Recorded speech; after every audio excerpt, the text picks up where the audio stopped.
Hello दोस्तों, आप सब लोग कैसे हो? आई होप आप सब लोग ठीक होंगे, अच्छे होंगे। तो आज मैं डिस्कस करूंगा अंडरस्टैंडिंग साइबर सिक्योरिटी थ्रेट्स क्या होता है। इसका मतलब है साइबर सिक्योरिटी के खतरों को समझना। तो इसमें मैं पहला चीज़ डिस्कस करूंगा, हैकिंग के डिफरेंस फेजेस क्या होते हैं, क्या क्या फेजेस होते हैं, हैकर्स के टाइप और उनके अटैक क्या होते हैं।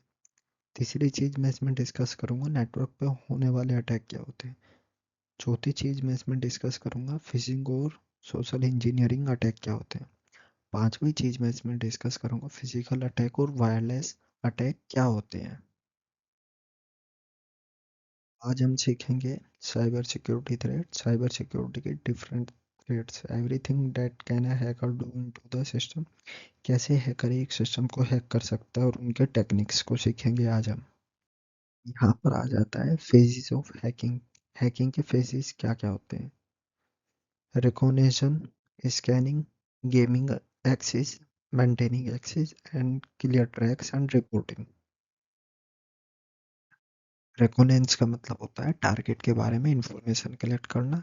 स्कैनिंग का मतलब होता है टारगेट सिस्टम में वल्नरेबिलिटी स्कैन करना, वीक पॉइंट्स ढूंढना। गेनिंग स्कैनिंग का मतलब, एक्सेस का मतलब होता है सिस्टम में घुसना, हैकिंग शुरू। मेंटेनिंग एक्सेस का मतलब होता है सिस्टम पर कंट्रोल बनाए रखना, बैकडोर। क्लियरिंग ट्रैक्स का मतलब क्या होता है? अपने सभी फुटप्रिंट लॉग्स हटा देना। रिपोर्टिंग क्या होता है? लीगल एथिकल हैकिंग में सिक्योरिटी टीम को वल्नरेबिलिटी और फिक्स करना। अगर मैं आपको शॉर्ट्स में बताऊं, before you catch a hacker you have to think and behave like a hacker. अगर आपको किसी को, हैकर को पकड़ना है तो सबसे पहले आपको हैकर की तरह सोचना होगा, उसके फुटप्रिंट सोचने होंगे, वो क्या क्या कर सकता है, क्या क्या नहीं कर सकता। आपको हैकर पकड़ने से पहले खुद को हैकर साबित करना होगा। रिकॉग्निशन क्या होता है? अ hacker must collect information about the target. Target के इंफॉर्मेशन कलेक्ट करना, इसका मतलब हैकर सबसे पहले टारगेट के बारे में जितना हो सके उतनी इंफॉर्मेशन गैदर करता है। जैसे आईपी एड्रेस हो गया उसका, उसकी आईपी एड्रेस की डिटेल, वेबसाइट डिटेल, जो भी अगर कोई फर्म है या ऑर्गेनाइजेशन है, उसकी वेबसाइट की डिटेल इकट्ठी करेगा। उसके बाद उसके सोशल मीडिया की information, social media current time में कितना रन कर रही है, कैसे वर्क कर रहा है सोशल मीडिया, जो भी आपकी रनिंग चीज़ें हैं उनको वो पहले रीड करेगा सोशल मीडिया पे। उसके बाद नेटवर्क स्ट्रक्चर, आपका जो नेटवर्क है वो कितना स्ट्रॉन्ग है, कितना वीक है, कितना क्या है, वो पहले सबसे पहले आपके नेटवर्क को चेक करेगा, नेटवर्क स्ट्रक्चर आपका कैसा है। उसके बाद वो एम्प्लॉयज़ की डिटेल इकट्ठा करेगा, आपकी आपकी कंपनी में जितना एम्प्लॉयज़ काम कर रहे हैं उनकी डिटेल इकट्ठी करेगा, और उनके द्वारा आपकी कंपनी के अंदर एंटर करने की कोशिश करेगा। वो चेक करेगा कि एम्प्लॉयज़ के पास क्या क्या डिटेल है, कंपनी के बारे में कितना मटेरियल है, क्या चीज़ें नहीं है। इस फेज़ को इंफॉर्मेशन गैदरिंग भी कहा जाता है। वो कहना हैकर हैक, हैकर कैसे हैक कर सकता है? If they don't know anything about the target, अगर उसे टारगेट के बारे में कुछ नहीं पता है, सो वो कुछ हैक नहीं कर सकता।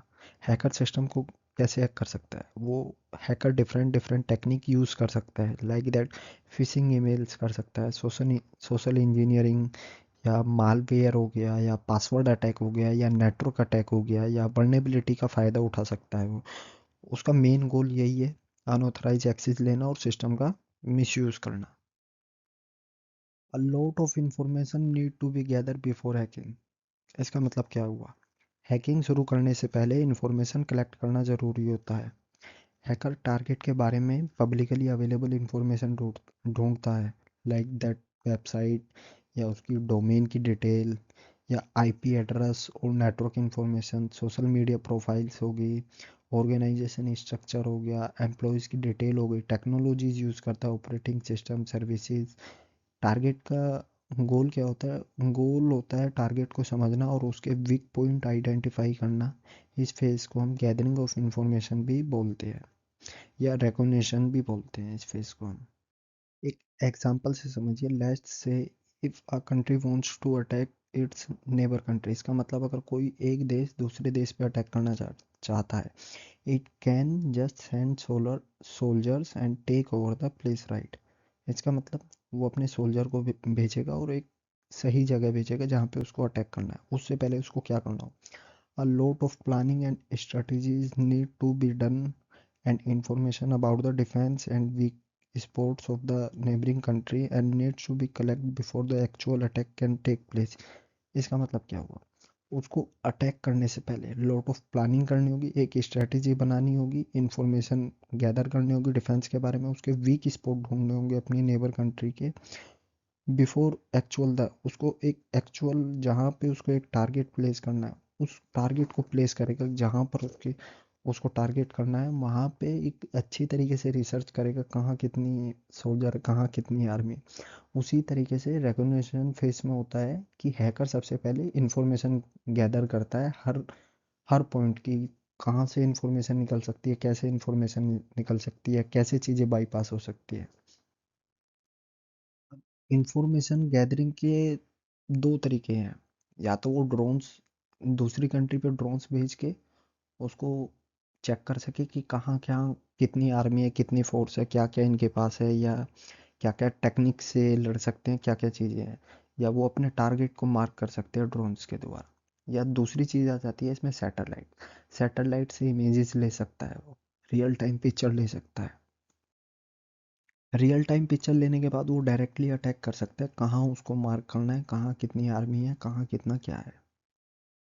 recognition is a process of spying to gather information. इसका मतलब हो गया recognition यानी इंफॉर्मेशन गैदरिंग या हैकिंग के पहले और बहुत इंपॉर्टेंट फेजेस होते हैं। इसमें हैकर टारगेट के बारे में जितना ज़्यादा इंफॉर्मेशन मिल सकता है वो कलेक्ट करता है। ये बिल्कुल स्पाइंग जैसा होता है, जैसे जहाँ हैकर पर्दे के पीछे से टारगेट को ऑब्जर्व करते रहते हैं, हैकर डायरेक्ट अटैक नहीं करते जैसे किसी भी मिशन में होता है। पहले प्लानिंग होती है फिर एक्शन होता है। इस फेज में हैकर ये फाइंड करता है कि टारगेट का सिस्टम कैसे काम कर रहा है, कौन से नेटवर्क यूज़ कर रहा है, कौन सा सॉफ्टवेयर इंस्टॉल है, कैसे लोग काम करते हैं, और सबसे ज़रूरी होता है कहाँ पर वीक पॉइंट्स है। रिकॉग्निशन दो तरीके से हो सकता है, पैसिव रिकॉग्निशन जहाँ हैकर ओपनली अटैक नहीं करता, सिर्फ पब्लिकली अवेलेबल इंफॉर्मेशन कलेक्ट करता है जैसे इंटरनेट पे मिलने वाली इंफॉर्मेशन होती है। एक्टिव रिकॉग्निशन का मतलब होता है जहाँ हैकर डायरेक्टली सिस्टम के साथ इंटरेक्ट करके इंफॉर्मेशन निकालता है जैसे नेटवर्क स्कैन करता है। एथिकल हैकर भी ये फेजेस फॉलो करते हैं, लेकिन उनका गोल सिस्टम को सिक्योर बनाना होता है। वो वर्नेबिलिटी फाइंड करके ऑर्गेनाइजेशन को बताते हैं ताकि उन्हें फिक्स किया जा सके। तो सिंपल लैंग्वेज में रिकॉग्निशन एक साइलेंट रिसर्च फेज है जहां हैकर बिना पकड़े जाए टारगेट को पूरी तरह समझ लेता है। अगर ये फेज सक्सेसफुली हो जाता है तो आगे के अटैक्स और भी इजी हो जाते हैं उसके लिए। Hackers try to find out much as much possible about target. इसका मतलब क्या होता है, एक हैकर टारगेट के बारे में ज़्यादा से ज़्यादा इंफॉर्मेशन कलेक्ट करता है। एग्जांपल, अगर कोई कंपनी को टारगेट कर रहा है हैकर, तो ये चीज़ें जानने की कोशिश करता है कंपनी का वेबसाइट स्ट्रक्चर क्या है, कौन कौन से एम्प्लॉय है और उनकी ईमेल आईडीज़ क्या है, कौन सा नेटवर्क और कौन सा सॉफ्टवेयर यूज़ करते हैं वो, सिक्योरिटी सिस्टम में कोई लूप होल्स है या आउटडेटेड टूल्स तो नहीं है। ये इन्फॉर्मेशन मोस्टली पब्लिकली सोर्स से मिल जाती है जैसे गूगल सर्च या सोशल मीडिया या कंपनी के डॉक्यूमेंट्स, प्रेस रिलीज, किसी भी चीज़ से मिल सकती है। ओपन सोर्स इंटेलिजेंस भी कहा जाता है इसको। अब हैकर क्या क्या यूज़ करता है, सर्च इंजन, सोशल मीडिया या ओपन सोर्स टूल। अब जब हैकर को किसी टारगेट की इंफॉर्मेशन चाहिए होती है तो वो डायरेक्टली अटैक नहीं करता। सबसे पहले वो पब्लिकली रिसोर्स का यूज़ करता है जो अवेलेबल होते हैं। सबसे पहले कॉमन चीज़ है सर्च इंजन को यूज़ करता है वो। हैकर सिंपली गूगल या दूसरे सर्च इंजन पर टारगेट के बारे में इंफॉर्मेशन सर्च करता है जैसे कंपनी का एड्रेस, डोमेन डिटेल या एम्प्लॉय की ईमेल या पब्लिक रिपोर्ट या डॉक्यूमेंट्स। बहुत बार ऑर्गेनाइजेशन गलती से सेंसिटिव इंफॉर्मेशन इंटरनेट पर डाल देती है जो हैकर के लिए एक ट्रेजेबल बन जाती है। सोशल मीडिया, आज के टाइम में लोग अपनी पर्सनल इंफॉर्मेशन फ्रीली शेयर कर देते हैं, बर्थडेज, जॉब रोल, लोकेशन और फैमिली डिटेल। ये सब इंफॉर्मेशन हैकर हैकर को हेल्प करती है सोशल इंजीनियरिंग के लिए, जैसे वो लोग को मैनिपुलेट करके पासवर्ड या कॉन्फिडेंशियली डेटा निकाल लेते हैं। ओपन सोर्स टूल का मतलब है काफ़ी टूल्स ऐसे होते हैं जो लीगल और एथिकल यूज़ के लिए बने होते हैं जैसे सिक्योरिटी टेस्टिंग और रिसर्च के लिए, लेकिन साइबर क्रिमिनल्स भी उनका मिसयूज़ करते हैं। टूल्स हैकर नेटवर्क, वेबसाइट और सिक्योरिटी सिस्टम के बारे में इंफॉर्मेशन एनालाइज करने में हेल्प करते हैं। तो हम ये कंक्लूड कर सकते हैं कि साइबर अटैक्स बिना सिस्टम को टच किए भी प्लान किया जा सकता है। सिर्फ पब्लिकली अवेलेबल इंफॉर्मेशन से ही हैकर मिलती जुलती वर्नेबिलिटीज ढूंढ देता है। इसलिए awareness, privacy settings, information management हर यूज़र और ऑर्गेनाइजेशन के लिए बहुत ज़रूरी होती है। इसमें सेकंड फेज ऑफ हैकिंग का आ जाता है स्कैनिंग। स्कैनिंग क्या होता है? अब जब हैकर को बेसिक इंफॉर्मेशन मिल जाती है तो वो थोड़ा और डीप एनालाइज करता है ताकि सिस्टम के वीक पॉइंट्स क्लियरली समझ सके। स्कैनिंग में हैकर ये चेक करता है कि नेटवर्क में कौन कौन से डिवाइसेस कनेक्टेड है, सिस्टम में कौन कौन सी सर्विसेज चल रही हैं, किस जगह सिक्योरिटी लैग कर रहा है, कौन सा सॉफ्टवेयर आउटडेटेड है या वर्नेबल है। इस स्टेज में हैकर ज़्यादा टेक्निकली इंफॉर्मेशन निकालने की कोशिश करता है, जैसे ओपन पोर्ट्स की दरवाजों से सिस्टम में कौन कौन से कनेक्टेड है, फायरवॉल की कॉन्फ़िगरेशन निकालने की कोशिश करता है, सिक्योरिटी प्रोटोकॉल कैसे काम कर रहे हैं। अगर हम इसे एक रियल लाइफ एग्जांपल से समझें, जैसे कि किसी के घर की सिक्योरिटी चेक करने से सबसे पहले बाहर से देखते हैं कि कितने खिड़कियां हैं, किस डोर पे काम सर्विलेंस का है। स्कैनिंग कुछ ऐसे होती है। एथिकल हैकिंग में स्कैन का पर्पस होता है वर्नेबिलिटी डिटेक्ट करना और ऑर्गेनाइजेशन को सिक्योरिटी बेटर करने में हेल्प करता है। बट साइबर क्रिमिनल सामने चीज़ें गलत इंटेंशन से यूज़ करते हैं। तो स्कैनिंग एक एनालाइजिंग फेस है जिसमें हैकर टारगेट के अंदर डिटेल मैप बनाता है। जितनी ज़्यादा वर्नेबिलिटी मिलती है, अटैक का रिस्क उतना ज़्यादा बढ़ जाता है इसमें। Hacker can scan the target system for vulnerability. इसका मतलब स्कैनिंग में मेन पर्पस होता है टारगेट सिस्टम का वर्नेबिलिटी यानी कमजोरियां ढूंढना। ये वर्नेबिलिटी वो पॉइंट्स होते हैं जहां से हैकर आसानी से सिस्टम में एंटर कर सकता है। वर्नेबिलिटी का मतलब क्या होता है? उन जगहों को वर्नेबिलिटी बोला जाता है जहां सिक्योरिटी स्ट्रांग नहीं होती है, जैसे आउटडेटेड सॉफ्टवेयर हो गया, या वीक पासवर्ड हो गया, या मिस कॉन्फ़िगरेशन ऑफ नेटवर्क हो गया। ओपन पोर्ट्स, जहां से अनऑथराइज एक्सेस हो सकता हो। हैकर इस स्टेज में सिस्टम की डिटेल्स टेस्टिंग करता है बट बिना किसी चीज़ को डैमेज किए। ये एक चेकअप है जैसे होता है जहां हैकर ये समझने की कोशिश करता है कि कहाँ से सिस्टम को नुकसान पहुंचाना सकते हैं। एथिकल हैकर भी वर्नेबिलिटी डिटेक्ट करता है लेकिन उनका गोल सिक्योरिटी को इम्प्रूव करना होता है। वो ऑर्गेनाइजेशन को वर्नेबिलिटी रिपोर्ट करते हैं ताकि उनको फिक्स किया जा सके। ये स्कैनिंग फेज साइबर सिक्योरिटी के लिए भी इम्पोर्टेंट होता है, क्योंकि अगर हम वर्नेबिलिटी को पहले ही आइडेंटिफाई करके फिक्स कर देते हैं तो हैकर उनका मिसयूज नहीं कर पाएगा। सो ओवरऑल स्कैनिंग एक इन्वेस्टिगेशन फेज है। हैकर सिस्टम को बाहर से स्कैन करता है, इंफॉर्मेशन गैदर करता है, वर्नेबिलिटी आइडेंटिफाई करता है और अटैक्स का प्लान बनाता है। इसलिए ऑर्गेनाइजेशन को रेगुलरली सिक्योरिटी स्कैन, अपडेट और स्ट्रॉन्ग कॉन्फ़िगरेशन रखनी चाहिए ताकि कोई भी वीक पॉइंट उनके सिस्टम को कोई रिस्क में ना डाल सके। Hacker use special tools for check weak spots. इसका मतलब सिस्टम की वीकनेस या वर्नेबिलिटी फाइंड करने के लिए स्पेशलाइज्ड टूल का यूज़ करता है हैकर। ये टूल्स उन्हें सिस्टम की डिटेल्स, व्यू डेट्स हैं, क्या चल रहा है, कहाँ रिस्क ज़्यादा है और सिक्योरिटी कितनी स्ट्रॉन्ग है। जैसे हम डॉक्टर के पास हेल्थ चेकअप के लिए जाते हैं, वैसे ही ये टूल सिस्टम हेल्थ चेक करते हैं। कौन कौन से सॉफ्टवेयर आउटडेटेड है, सिक्योरिटी सेटिंग सही है या नहीं है, नेटवर्क में अनयूजुअल बिहेवियर तो नहीं है, ओपन कनेक्शन जो सिक्योर भी नहीं है। ये टूल एथिकल हैकिंग में भी यूज़ होते हैं लेकिन डिफरेंस इंटेंशन के लिए यूज़ होते हैं। एथिकल हैकर सिक्योरिटी को इम्प्रूव करने के लिए यूज़ करता है लेकिन क्रिमिनल सिस्टम को डैमेज या मिसयूज करने के लिए यूज़ करता है। हैकर को अटैक प्लान करने में आसानी होती है और डिफेंडर को सिक्योरिटी स्ट्रॉन्ग करने का मौका मिलता है।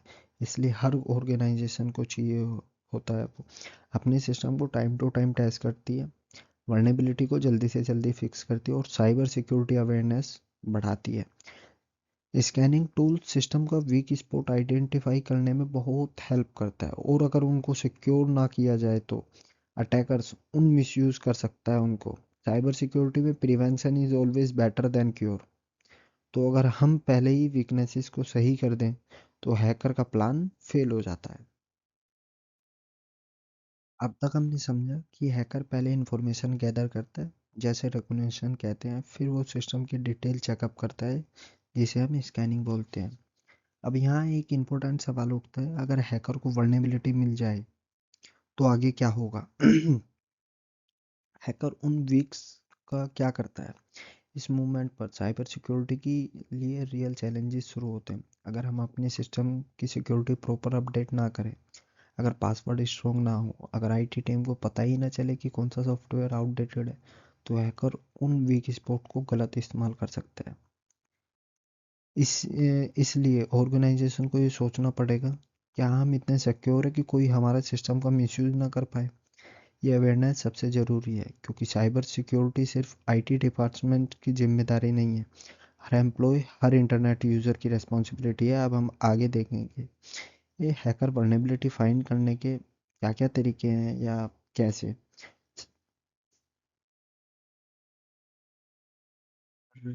Recognition is a passive information gathering. इसका मतलब क्या हुआ? रिकॉग्निशन को हम पैसिव इंफॉर्मेशन गैदरिंग भी कहते हैं। पैसिव का मतलब होता है बिना टारगेट को डिस्टर्ब किए, बिना उसे इंटरेक्ट किए इंफॉर्मेशन कलेक्ट करना।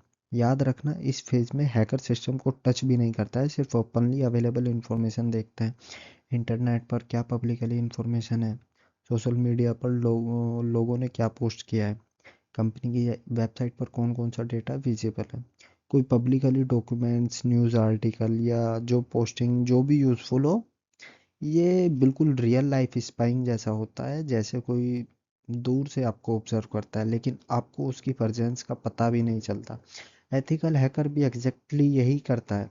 वो पहले ये चेक करता है कि कोई गलती से सेंसिटिव इन्फॉर्मेशन इंटरनेट पर तो लीक नहीं होगी, फिर ऑर्गेनाइजेशन को अलर्ट देता है कि ये इन्फॉर्मेशन हटा दी जाए।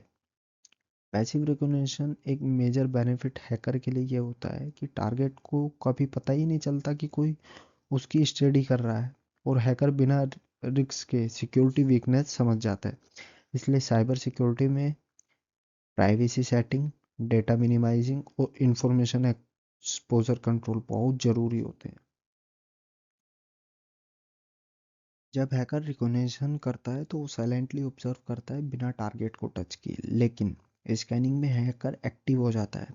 एक्टिव इंफॉर्मेशन गैदरिंग का मतलब होता है हैकर डायरेक्टली टारगेट के सिस्टम से इंटरेक्ट करता है, नेटवर्क को रिक्वेस्ट भेजता है, रेस्पॉन्स चेक करता है, सिक्योरिटी को टेस्ट करता है। इस स्टेज में हैकर ये जानने की कोशिश करता है सिस्टम किस किस चीज़ों से कनेक्टेड है, कौन सी सर्विसेज चला रहा है, कौन से पोर्ट्स ओपन है, फायरवॉल कैसे काम कर रहा है। एग्जांपल, जैसे कोई घर की सिक्योरिटी चेक करने के लिए आपके दरवाजे को पुश करके देखता है कि वो लॉक है या नहीं है, वैसे ही स्कैनिंग में हैकर चेक करता है कि सिस्टम का दरवाज़ा सिक्योर है या नहीं है। ये प्रोसेस रिक्सी होता है, क्योंकि अगर टारगेट के पास अच्छा मॉनिटरिंग सिस्टम हो तो वो डिटेक्ट कर सकता है कि कोई उन्हें स्कैन कर रहा है। लेकिन स्कैनिंग सिक्योरिटी के लिए भी हेल्पफुल होती है। एथिकल हैकर वल्नरेबिलिटीज फाइंड करके ऑर्गेनाइजेशन को बताते हैं ताकि सिक्योरिटी इंप्रूव की जा सके। तो रिकॉग्निशन में साइलेंटली ऑब्जर्व होता है, स्कैनिंग में डायरेक्टली सिक्योरिटी टेस्टिंग करते हैं। रेकोनेंस में हैकर सिर्फ दूर से ऑब्जर्व करता है बिना सिस्टम को टच किए, इसलिए उस फेज में डिटेक्ट होने का चांस बहुत कम होता है। टारगेट को बिल्कुल भी नहीं पता चलता कि कोई उन्हें देख रहा है। लेकिन स्कैनिंग बिल्कुल डिफरेंट होता है। स्कैनिंग में हैकर टारगेट के सिस्टम को एक्टिवली टेस्ट करता है, रिक्वेस्ट भेजता है, रेस्पॉन्स चेक करता है और सिक्योरिटी के वीक पॉइंट्स ढूंढता है। ये मोर रिस्की होता है, इजीली ट्रेसेबल होता है और हाईली डिटेक्टेबल होता है। अगर किसी ऑर्गेनाइजेशन ने स्ट्रॉन्ग मॉनिटरिंग टूल्स लगाया तो उन्हें तो तुरंत पता चल सकता है कि कोई उन्हें उनके नेटवर्क का स्कैन कर रहा है, फिर वो सिक्योरिटी अलर्ट रेज कर सकते हैं, आईपी ब्लॉक कर सकते हैं या इन्वेस्टिगेशन शुरू कर सकते हैं। एथिकल हैकर इस रिस्क को समझकर ही लीगल परमिशन के साथ स्कैनिंग करते हैं। उनका गोल होता है वल्नरेबिलिटी फाइंड करना, उन्हें सिस्टम को सिक्योर करना। क्रिमिनल हैकर के लिए स्कैनिंग रिस्क इसलिए होता है, अगर डिटेक्ट हो गया तो अटैक रुक जाता है, लीगल कॉन्शियस का डेंजर होता है, ट्रैकिंग के चांसेस बढ़ जाते हैं। Recognition safe for hacker silently observe, scanning रिक्सी फॉर द डायरेक्ट इंटरेक्शन। जितना एक्टिव इंटरेक्शन बढ़ता है उतना ही डिडक्शन के चांस बढ़ जाते हैं। Attacker can be traced and identify. इसका मतलब जब हम साइबर सिक्योरिटी के बारे में बात करते हैं तो एक बात बहुत इंपॉर्टेंट होती है, अटैकर कभी भी 100% इनविजिबल नहीं होता, स्कैनिंग सिस्टम से इंटरेक्ट करता है। हैकर कुछ डिजिटल ट्रेसेस छोड़ देता है, इन ट्रेसेस को हम डिजिटल फुटप्रिंट बोलते हैं। कैसे ट्रेसेस मिल सकते हैं? आईपी एड्रेस से लोकेशन का आइडिया मिल सकता है, नेटवर्क ट्रैफिक लॉग्स में एनोमियस रिकॉर्ड हो जाते हैं, system monitoring tools suspicious actively detect कर लेता है, लॉगिन अटेम्प्ट और एक्सेस रिकॉर्ड्स ट्रैक हो जाते हैं। ये सब इंफॉर्मेशन इंसिडेंट रेस्पॉन्स टीम और साइबर सेल को हेल्प करती है अटैकर को आइडेंटिफाई करने में। इसलिए ऑर्गेनाइजेशन के पास होना चाहिए स्ट्रॉन्ग मॉनिटरिंग सिस्टम, फायरवॉल और intrusion reduction, regular log review होने चाहिए, cyber experts for threat tracking भी होने चाहिए। एथिकल हैकिंग में ये लॉग और ट्रेसिंग हर वक्त अनेबल होनी चाहिए ताकि हर एक्शन मॉनिटरिंग किया जा सके। और क्रिमिनल हैकर जब जरूरी से भी गलती से भी कर देता है, सिक्योरिटी टीम उनको ट्रेस फॉलो कर लेती है और पकड़े जाते हैं। जहाँ